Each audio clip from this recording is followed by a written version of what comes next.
હિંમતનગરના મહેતાપુરામાં બગીચા પાસેની જર્જરિત પાણીની ટાંકી 7 સેકન્ડમાં જમીનદોસ્ત થઈ છે.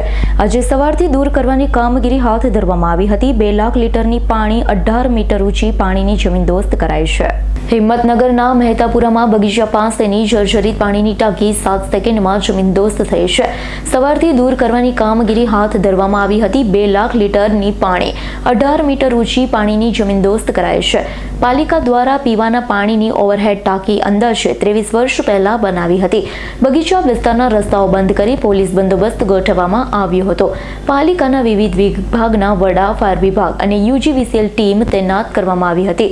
સ્ટ્રક્ચર રિપોર્ટ પાણીની ટાંકી ઝડપી દૂર કરવામાં આવતા કામગીરી શરૂ કરાઈ હતી.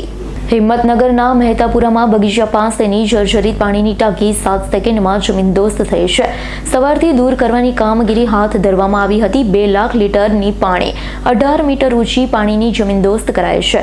પાલિકા દ્વારા પીવાના પાણીની ઓવરહેડ ટાંકી અંદાજે 23 વર્ષ પહેલા બનાવી હતી. બગીચા વિસ્તારના રસ્તાઓ બંધ કરી પોલીસ બંદોબસ્ત ગોઠવવામાં આવ્યો હતો. પાલિકાના વિવિધ વિભાગના વડા, ફાયર વિભાગ અને યુજીવીસીએલ ટીમ તૈનાત કરવામાં આવી હતી. સ્ટ્રક્ચર રિપોર્ટ પાણીની ટાંકી ઝડપી દૂર કરવામાં આવતા કામગીરી શરૂ કરાઈ હતી. Bureau report S9 news, Sabarkantha.